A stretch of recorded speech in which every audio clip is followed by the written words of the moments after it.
Kevin, thank you. Let's bring in the president of Maslansky and Partners, Lee Carter, along with District Media Group President Beverly Hallberg. Thank you both for coming on. I want to play this media montage of what people are calling this Democratic meltdown. Watch, and I'll get your opinion.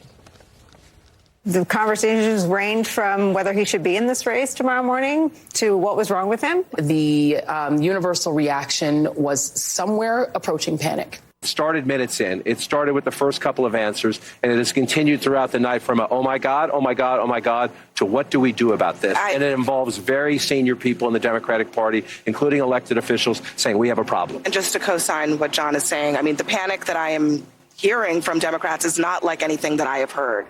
I mean, Beverly Hallberg, that's a question for you, right? What's to be done about this? It's kind of amazing that they're in this predicament right now.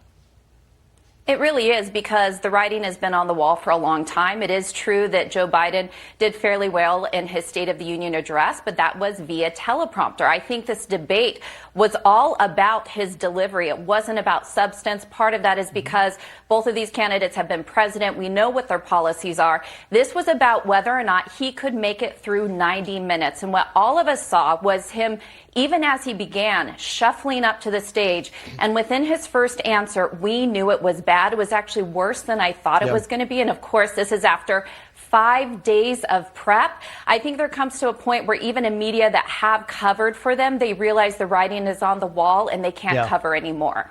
It's the 5 days of prep that a lot of people keep going back to, and they saw this, and they never told us about the cold until after the debate happened. Now to you, Lee, the headlines that people are going to read tomorrow. Mediaite says, looks and sounds ancient. Biden's appearance roasted minutes into CNN debate with Trump. The Associated Press, in the first half hour of debate, a raspy Biden delivers rambling answers while Trump counters with energy and falsehoods. And Politico writes, Biden is toast. Calling it now, Biden stumbles, rambles in opening of debate. You talk about polls, Lee, what you do. How does this affect those?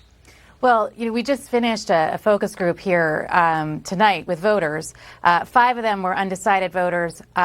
None of them decided that they were going to go for Joe Biden after tonight. 4 of them decided they were going for Donald Trump, and 1 just said they were too depressed to move forward with any of the candidates. I think it was a very, very bad night for Joe Biden. I think anybody who was undecided at this point was looking for some reassurance from both candidates on what they were, they're undecided about. With Biden, it's his mental acuity. With Trump, it's some other things. But Joe Biden did not do anything to help himself tonight. In fact, he hurt himself, and I couldn't agree more when you talked about it being style over substance. This was really a debate about style, and people are very, very concerned coming out of it. But the pollster Frank Luntz can also echo what you just said, Lee. He posted on X, quoting here, after the first commercial break, I asked my focus group of undecided voters how many of them are more convinced to vote for Joe Biden. 0 raised their hands. Half of them say they voted for Biden in 2020. Beverly, I mean, that's what Lee kind of said that. Look, this is disastrous if you're the Democrats.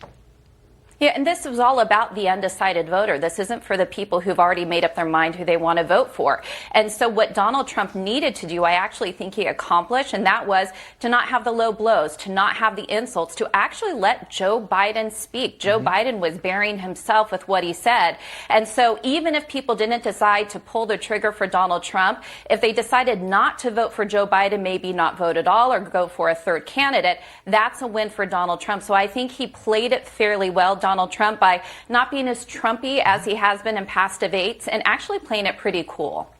Yeah, and you talk about, Lee, that, independents are very important in this, which they are. But Kurt Bardella, this is an ex-post from him. He's a former GOP operative turned Democrat, and he wrote the following tonight. It is one of the most egregious acts of campaign incompetence to let him do this debate. If they knew he had a cold and would sound like this. But it wasn't the cold, Lee. It had nothing to do. Look, he sounded like he had a cold, but the cold didn't cause the long pause. The cold didn't cause the incoherence. What do you think about those kinds of comments? There wasn't one voter who said, I think Joe Biden has a cold.